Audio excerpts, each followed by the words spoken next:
The Proverbs 31 woman. I love reading about this woman. Isn't it amazing how we refer to her so much, even without a name attached to her? Hello everyone, welcome to my channel. My name is Heavenly. Thank you for joining me today as I go through the portion of scripture that talks about the Proverbs 31 woman. I'm going to be reading a few verses of this whole chapter because she intrigues me a lot. There's a lot to learn and unpack about the Proverbs 31 woman. Here we go. Verse 1. An excellent wife who can find? She is far more precious than jewels. The heart of her husband rests in her, and he will have no lack of gain. She does him good, not harm, all the days of her life. Wow. She dresses herself with strength. This is chapter 7, verse 17 rather. She dresses herself with strength and makes her arms strong. She perceives that her merchandise is profitable. Her lamp does not go out at night. Verse 20. She opens her hand to the poor and reaches out her hands to the needy. She is not afraid of snow for her household. She is not afraid of snow for her household, for all her household are clothed in scarlet. Verse 23. Her husband is known in the gates. When he sits among the elders of the land,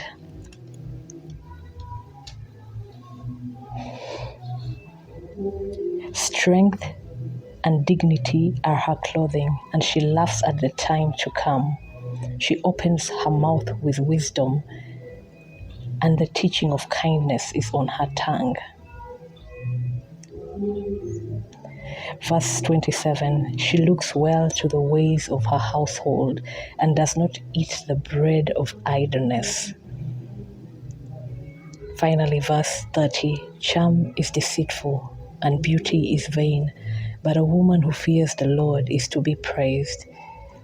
Give her the gift of her hands and let her words praise her in the gates. Wow, isn't this woman remarkable? She is so inspiring. She is so remarkable. One of the most referred to women in the Bible, especially when it comes to the context of marriage. But nowadays, in the world we live in, a number of people have twisted this whole notion of the Proverbs 31 woman. First and foremost, the Proverbs 31 woman is a woman who is operating within her calling. And by that, I mean she was operating under a man that the Lord had called for her to submit to. There is a big difference there.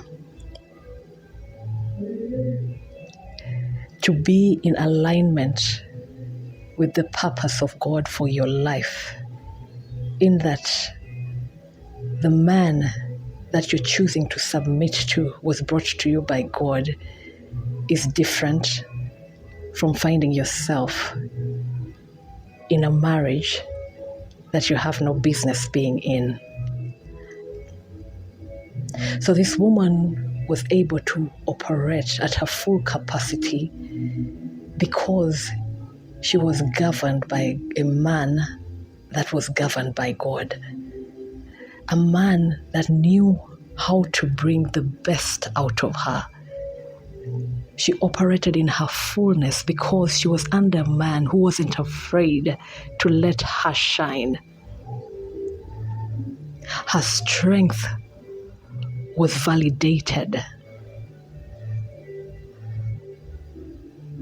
She was operating from a place of purpose and alignment.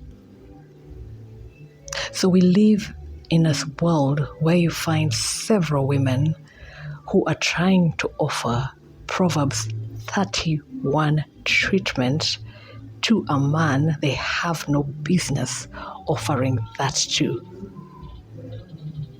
Take, for example, a woman who is trying to offer Proverbs 31 treatment outside of being a wife, hoping that she will get chosen. It doesn't work like that. It doesn't work like that.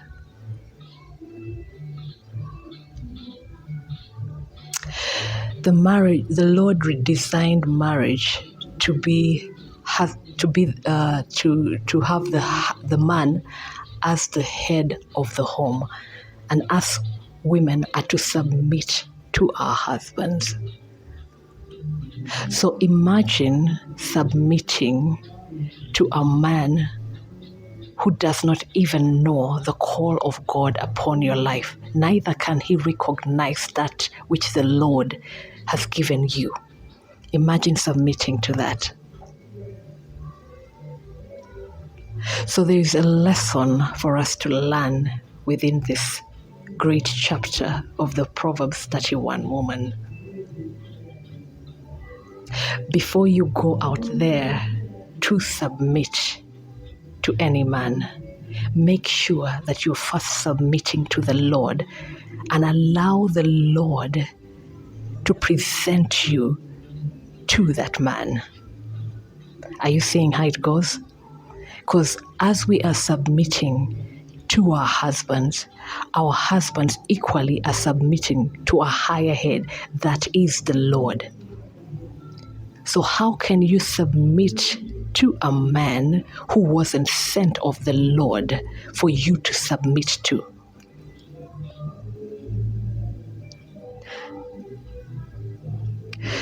So you can pause there for a second as we choose to admire this woman and emulate her and try to, follow after her.